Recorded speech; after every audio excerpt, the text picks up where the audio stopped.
All right, let's talk about the lateral and surface area for a cone. For a right cone, which means a cone standing straight up, the lateral area is 1/2 times pi 2 pi r times slant height, which the simplified version of that is just pi times the radius times the slant height. The surface area of a cone, remember, is our lateral area plus the base added onto that, which we know our base is always a circle, so you can just put pi r squared right here because it's the area of a circle. So here is the simplified version of this formula for surface area.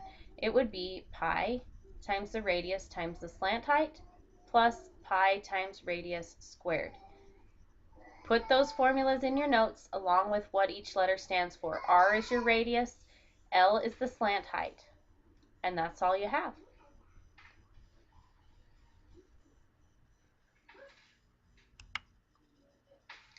Let's do an example.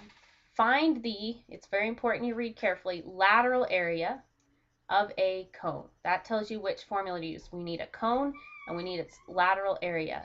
So if we look at our notes, we'll find that the lateral area is pi times the radius times the slant height. It says it has an altitude of 4 centimeters and a base diameter of 6 centimeters. Well, that's just great.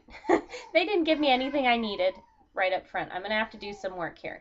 They gave me the height, which in a cone, let me draw out this cone, what it might look like. The height is straight up from the bottom, okay?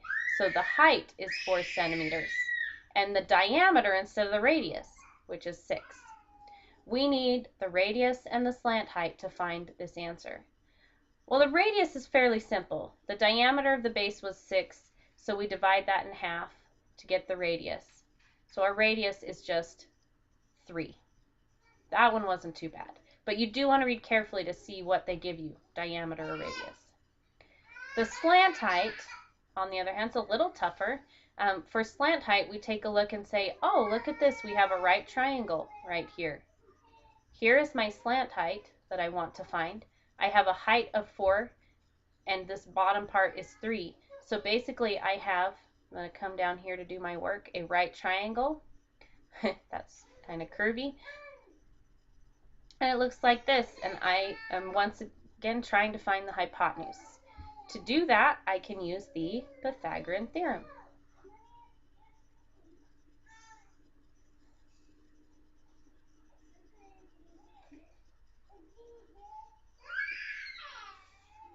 Okay, so remember, Pythagorean Theorem, a squared plus b squared equals c squared. A and b are our legs, which we know are 4 and 3. The c is the hypotenuse, that's our slant height we're looking for, and so we have that squared. 4 times 4 is 16, 3 times 3 is 9, and that equals the slant height squared. Go ahead, add 16 plus 9, you get 25. And our last step, the opposite of squaring, is the square root. So to remove the square, we take the square root of both sides, and we get the lateral area is 5. Lateral height, I'm sorry. Okay, so now we know this number here is 5, and we can find the lateral area, okay?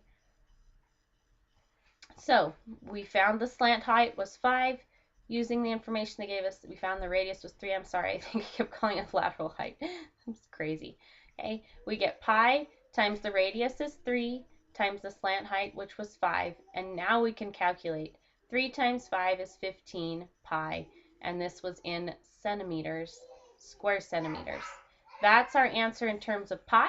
If they want the rounded answer, go ahead and take 15 times the pi. And when we do, we get 47.12 about if we round centimeters squared. So again, both correct answers, just depends on whether they want it with the pi or with the pi multiplied.